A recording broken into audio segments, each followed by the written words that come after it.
Hello, everyone. Welcome back to the Diary of Landscaper. Today we have Eric Truxon.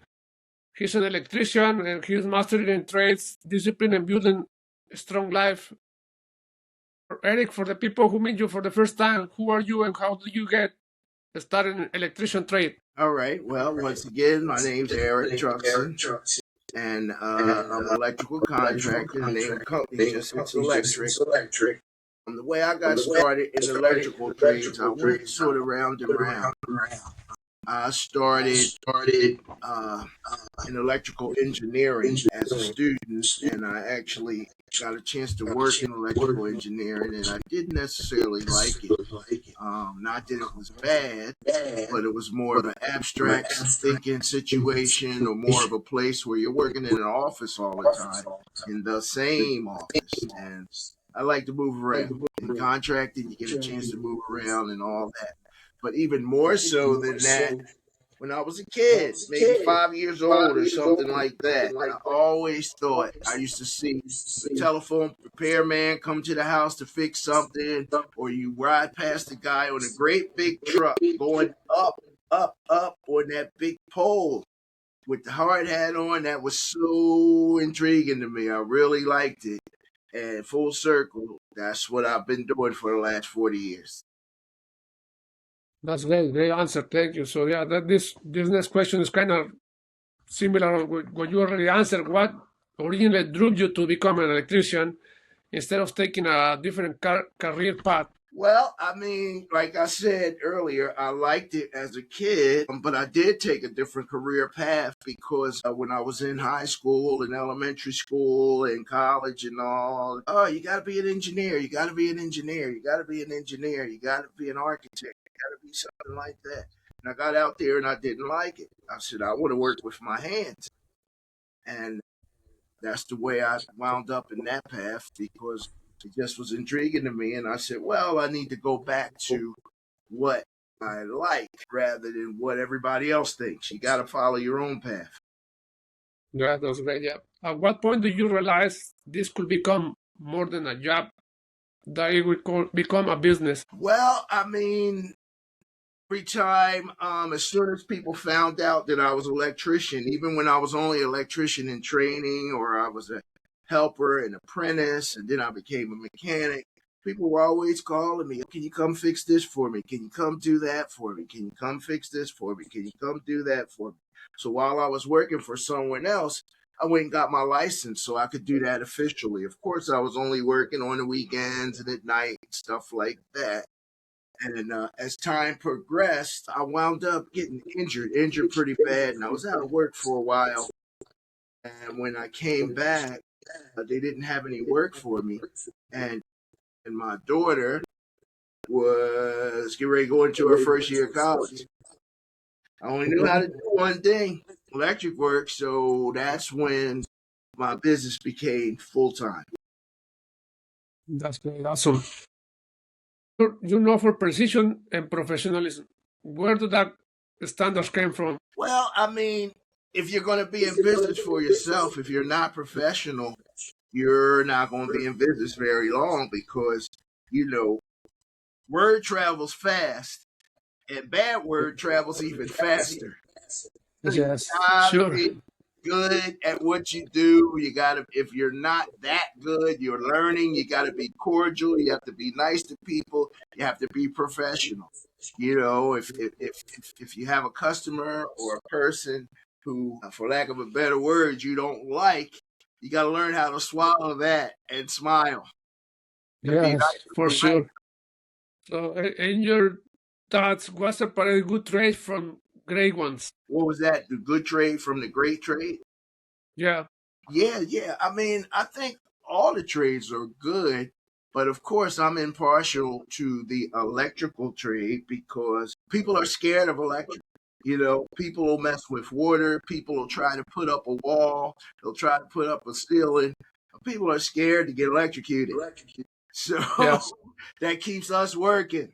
Okay, thank you. Why do you think craftsmanship still matters so much in a world changing? What do I think about things changing in the world? I think that it's a good thing, and I mean it's inevitable. And as an electrician, I get a chance to participate in it because almost everything is going to clean energy, which is including electric and fiber and telecommunications, all this Wi-Fi and stuff. They need someone to hook it up, and that's where we fall in. And just in general, the world's changing, and we got to be willing to change with it. Yes, for sure. So how is those changes either affecting you or helping your business? Like you said, you're willing to change. Are you going more with the new ventures features, or you still mix old school with new stuff? So we're doing the new stuff, but the fact that I've been doing it for so long, and a lot of my staff have been doing it just as long as me, if not longer, not many, but enough. We have an advantage of, say, a younger generation place because some of the older stuff, they can't mix the old and the new. They'll come in and say, oh, we got to rip that all out and put all new stuff in.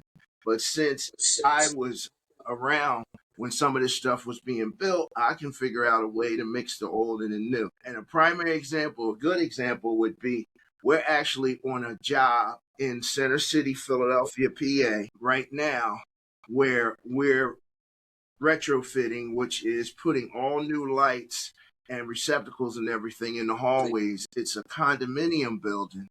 And what's so funny is when I was an apprentice, when that building was going up, I worked on that building. Okay.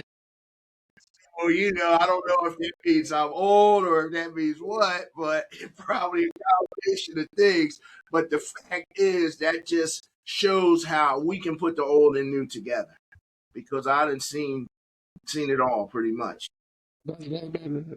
What was the hardest transition when you went from electrician to business owner? The hardest transition of electrician to business owner is to realize that how good an electrician I am or am not is not the primary focus of being a business owner. You have to be able to manage people. I always look at what I do all day. I do two things. I tell stories and I act as a fireman, so to speak. I put out fires. Every time somebody calls with a problem, I have to solve it, or push it where it needs to be solved. And in order for me to get work, I have to be able to tell some legitimate stories that can be backed up so that people will feel comfortable with me and the company and give us more work. That's great. Yep. What mistakes do you make early that taught you the biggest lessons? The biggest mistakes that I made earlier was to trust people that I know. When I say trust people that I know, someone sends you someone to give them a job, whether it be a relative or whether it be a close friend or whatever, and you give them an opportunity, you sort of waste your money because they're not willing to learn, they're not capable of, they're not interested. And you don't know that because someone else has told you that. And the other thing was vetting companies. As I started to grow, as I started doing more than just stuff at people's houses after work, I started taking on more stuff without making sure that the people were either capable or willing to pay.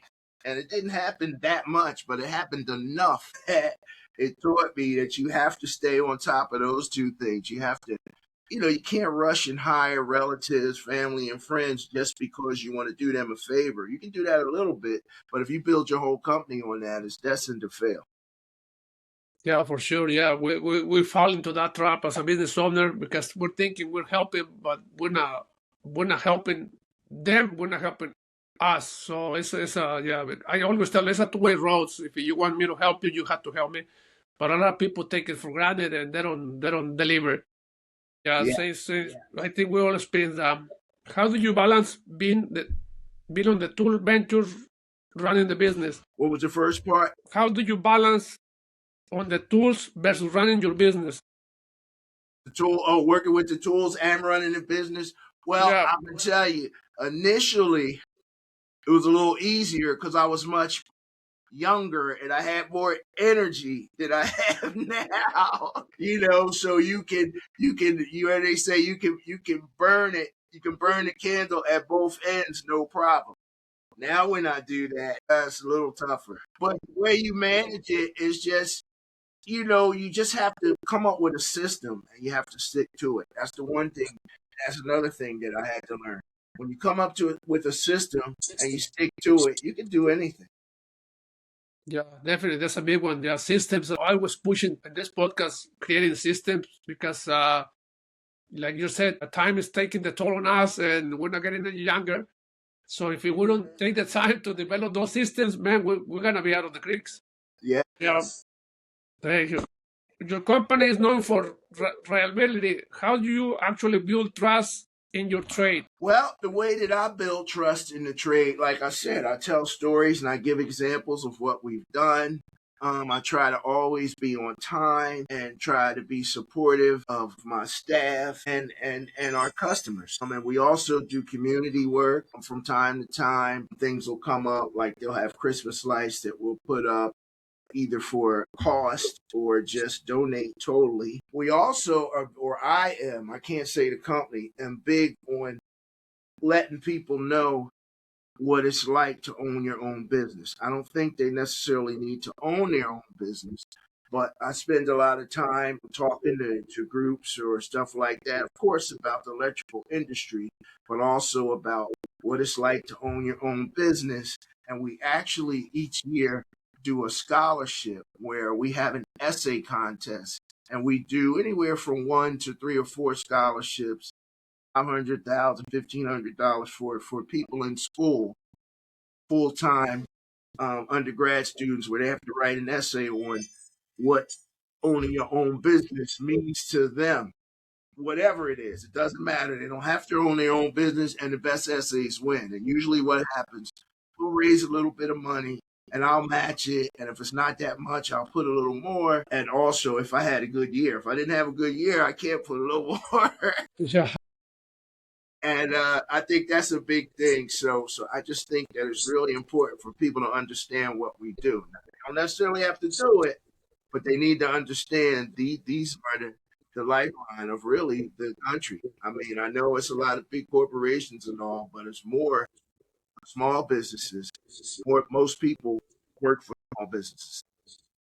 Yeah, definitely. 66% on the U.S. is small businesses. So yeah, we had to help each other, and that's why I create this podcast. And I like to interview people like you to bring into the community, because a lot of information is out there is like a taboo. Some people don't want feel to ask or things, and that's why these episodes help people answer those questions and reach out. Yeah, very good that you're doing those scholarships. It's very, yeah. I'm doing a lot of hands-on training too, showing a lot of DIYs to the guys. And I spend a lot of time to community and teaching people who wants to learn landscaping as well. What does the professionalism really looks like on a job site for you? What was the first part? What does professionalism really looks like on a job site? What does professionalism look like on a job site? Yeah. Well, a professionalism on a job site is they have their hard hat on, they have their shirt on, if it's hot, t-shirt, if it's not too hot, a collar shirt, they have their safety glasses on, and they're very respectful. They're not blasting music, even if we're outside. And, if we're in an occupied building, we're always nice and courteous and letting people by and stop what we're doing, even though it takes a little more time. And, they have to represent the company well, because if they don't, we won't get the next job from the people. Yeah, that's a big one. Yeah, for sure. I see, especially here in my area, I see a lot of landscapers that they don't take the time to do that, and it definitely make a big impact on the community when you show up very well uniform, everybody match, safety first, and all those things. Yeah, people really do pay attention to those things, and that will get you more jobs for sure. How important is word of mouth in growing contracting business? Well, we all know who's been in business, that's the bread and butter in your business. I mean, you can do all the marketing, you can, I go speak places and all that. but it's word of mouth, even at those places, until someone actually talks to me afterwards or we go on the job, then they say they did a great job or they did a bad job. They said a bad job, then that word of mouth is bad for you. But if you did a good job, it's what's going to keep growing. I mean, the majority of our business is repeat sales. I mean, we still do marketing and all that. Repeat sales are based on word of mouth. Yeah, that's true. You are known as a mentor. Why is teaching the next generation so important to you? Well, I mean, because we ain't going to be here forever. And if we are here forever, I won't say forever, but if we are here for a long time, we're not going to be quote unquote leaders forever. So we got to make sure that the world is left in good hands. That's absolutely right. Yeah. What do young traders need to understand early about work ethics and responsibility? I didn't get that one. What do young tradespeople or what do young workers need to understand early about work ethics and responsibility? Yeah, work ethics. They have to understand that. I always say, like when we have toolbox talks. We have different times where we have quarterly. We have meetings where we do some training or whatever, diversity or something like signing in and signing out on your phone. And I always tell the people or our staff that, I can't teach you how to be a man or a woman, or I can't teach you how to get up and come to work every day. I can teach you what to do, but you have to have your own worth ethic of getting up and going to the job every single day and looking in the mirror and being proud of who you are. I can't teach you any of those things. I could just teach you how to apply those habits to being an electrician. Yeah, you touch a very good key point right there. It starts with the man in the mirror. Yep. Yep. How do you lead by example instead of just giving orders? Probably a little too much because I'm still kind of on the jobs. And, if I see someone struggling too much, I will stop and show them, rather than, within reason. I mean, I go or I practice that, you can make some mistakes, but I'm not going to let you jump off a cliff, because nobody survives a cliff jump. You are also a cyclist and aerobics instructor. How did fitness become part of your life? Fitness just became part of my life because my daughter actually, after I had the surgery that I had, and I said I was out of work for a little while, I had to recover, and so I recovered and I was working out and I was going to the gym. I started out with my daughter and then I just started going on my own. And the gym I was going to, I kept walking past this class where they were in there riding bikes. And I said, I run. I said, but that's kind of tough on my knees. And, I said, but they're riding a stationary bike. That doesn't look like anything. And I got in there and it was so challenging. And I fell in love with it. And then the next thing you know, I mean, if you're a business owner, it's a certain mentality that you have. You always push to help other people. So I said the way I help other people is being the instructor. Yeah, that's good. What parallels do you see between physical training and running a business? Well, I know for a fact that in order to run a business, you have to be in top shape. You don't have to be perfect, but you have to have mental toughness. You have to have physical toughness because, two things. One thing is you got to have thick skin because you're going to get beat up all the time, and from both ends, from the staff and from the person you're trying to get the job from. And you just have to be able to push past that. And plus, like I said, you're burning at both ends of the candle a lot of times, or you're burning the candle at both ends. So you have to be physically capable to do that. Great. So that leads to the next question, which is related to that. How does staying physical fit impact your mindset, energy, and performance on the job site? Well, I mean, if we have an emergency, like for instance, we have a shutdown. I remember one time, maybe 4 years ago, we showed up at a place. It was what was it called? rental place, a storage space, and all the power went out. And this was a huge place. It was like a block and a half long. All these people were trying to figure out, and it was all pitch dark in there. We were under the gun. We had to get it done right away, and we spent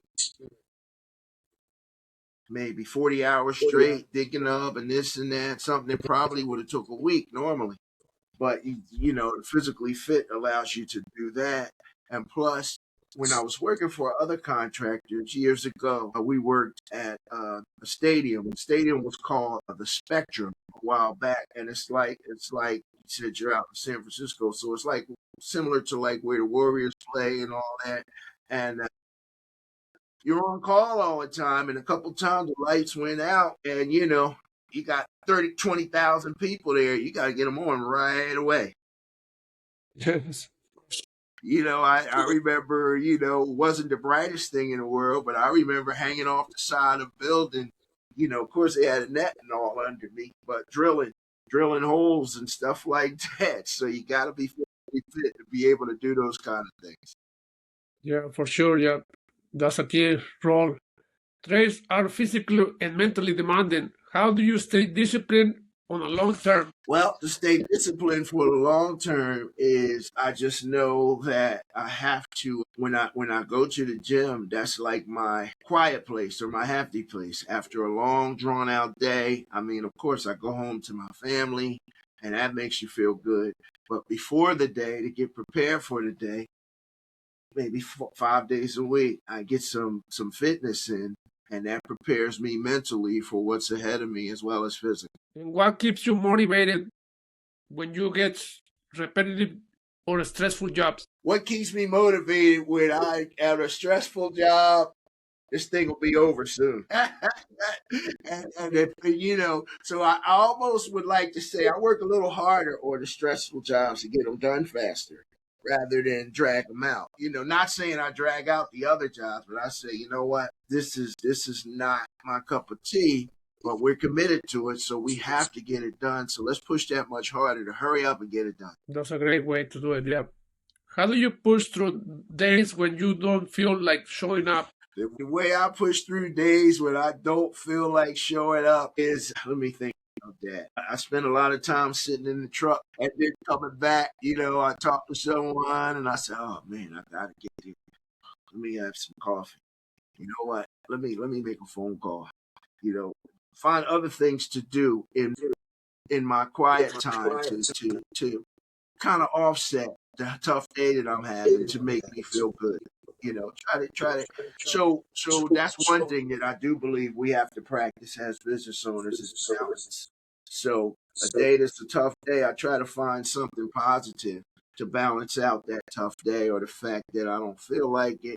And also, like I said earlier, on the jobs like that, I just say, you know what, all day, this day will be over soon. Landscape and electrician both work hard with their hands. What advice would you give to tradespeople trying to level up? The tradespeople trying to level up, what I would say is you need to get with a good mentor. So when you have a mechanic that you're working with or someone a little more experienced, you need to soak up everything that they're teaching you and be a sponge and learn it because they've already been where you are. And the one thing that I do know is when you go through an apprenticeship or when you're a helper, the rite of passage is you get treated bad. But, jokingly sometimes, but sometimes that's just the way it is, and you have to realize that. I mean, if you don't have, I wouldn't say thick skin, but if you don't have a proper perspective, people will quit. I've watched people quit a few times that I thought had potential, and I would talk to them, and sometimes it worked, sometimes it didn't. But I would just say to persevere till the end because I believe when I started as a apprentice, I was making probably 1/4, if not less, 1/6. That's right, because we kept getting raises until we became a mechanic of what I was making. as a mechanic. So you just got to realize that you're going to be making a lot of money when you finish this, but you ain't going to make it if you don't finish. Yeah, for sure. Why do trades people sometimes undervalue their skills? I mean, I don't know. I just think that it's a confidence issue because our skills, I tell people all the time, I said, listen, I don't know. You look at someone in a hard hat and they have a lunch pail and you think that they're not that bright. I said, on the contrary, they have to be physically and mentally bright because they have to figure out the same kind of issues that you have, especially if it's a business owner, because after all that's done and you're tired, you got to drink some coffee and write up some paperwork, So I just think it's a confidence issue. That's all. I think that we've been beat down or led to believe for so long that we are not a premium product that I believe we are, and most of us don't. So we believe what we hear rather than what we see. Yeah. What habits separates contractors who grow from those who has burned out? So what habit separates contractors who grow from those who have burned out? Well, I think the contractor that grows has what we talked about earlier. They took time to write up a plan and they actually see it through. There are some bad days, there's some good days, but the thing is, you got to say, but I know this is going to work. I done already structured it out and all that. I think the ones that flame out, and another thing is, as you grow, you have to have good people. I think that ones that grow and do well, they find good people to take the weight off of them because I can't grow. So just say I get to a certain point, I don't know, $100,000. I mean, I'm just coming up with an arbitrary number. And that's based on me doing the field work and me being out with the guys and girls all the time, working with them and all that. And then all of a sudden, in order for me to go to 150 or 200,000, I have to spend more time getting more work. So I have to put somebody in place who can be me out there. So I'm not there as much. So I can be in the office or I can be out there, as we say, kissing babies to get us more work. So that's what I think. I think that a lot of the people who fail or don't grow is because they get caught up in staying on the jobs. And if you stay on a job, you can't possibly grow. You're going to stay right where you are. That doesn't necessarily mean to be a bad thing, but you're not going to grow.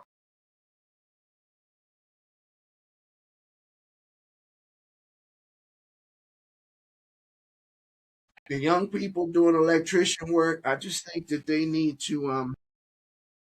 I think that their work ethic is different. Not necessarily wrong. We have to go with the sign of the times. And they just have to realize that there's nothing wrong with a hard day's work. And, because, the saying now is work smarter and not harder. I said, well, working hard is smart. It sounds good in theory, but there's no such thing. It is to a certain degree, but what, you're gonna find somebody else to do it. You're the helper. You're the one that we found to do it. There's no one for you to find to do it. So I think the young people have to realize that, and they have to realize everything doesn't come right away. It takes time. I mean, if you do apprenticeship, it takes 4 years. You blink, 4 years goes by, but you can't tell them that. They think that they're supposed to come in the door as an electrician, but it's not that simple. It's a whole lot that person who's helping you knows. If they've been doing it 20, 30, 10, 5 years, and you just got there the first day, how could you possibly have the same skill set?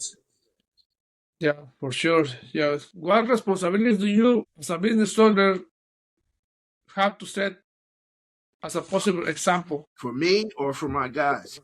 Or for you and your guys, so what is the responsibility that you set up to be as example, positive responsibilities as example?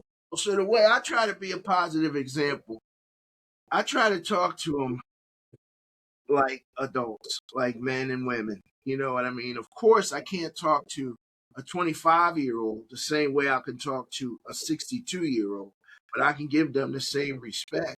But the 25-year-old hasn't been experienced as a 62-year-old, 30-year-old knows a little bit more, but you have different levels, but I try to treat everyone with respect, and that's what I command also.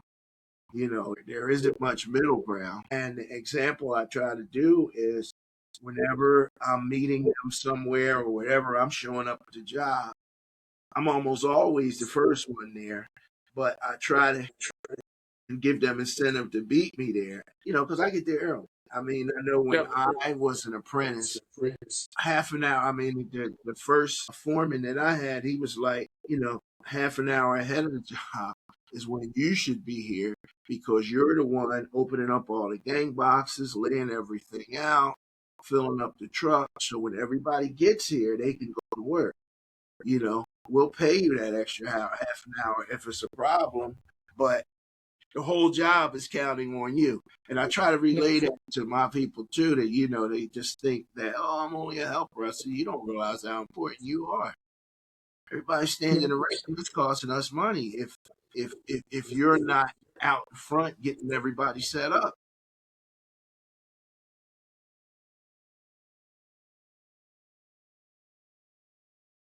What the owners grow.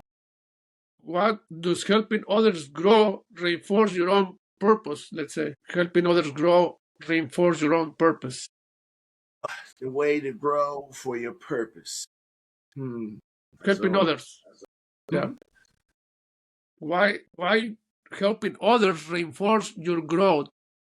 Why does helping others reinforce your group? I mean, that's easy because, it's full circle. You can talk about karma, you can talk about anything you want. But, if you help people, just like you got help, why wouldn't you share that with someone else? And when you help people, they'll in turn help you. I can name a few times where I helped someone and I wasn't expecting anything.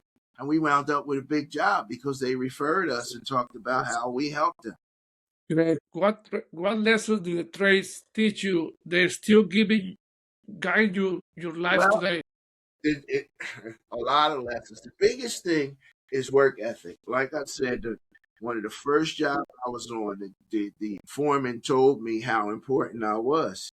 And I relay that to my people. I don't know if they take it like I took it, but I definitely took it like that. And I can tell someone who's in the trades new or has been in the trades for a while, because the person who's in the trades for a while, they come to work on time all the time. They come ready to work. And when I say on time, they come a little early. They get themselves together. They'll have their coffee, everything laid out and ready to go, as opposed to a person who's just, I'm here, showing up in the parking lot 10 minutes before they're supposed to be there and all that. And that's not necessarily a bad thing, but over the years, that's what I learned in the trades. So the trades teach you how to just do things the right way. For sure, yeah.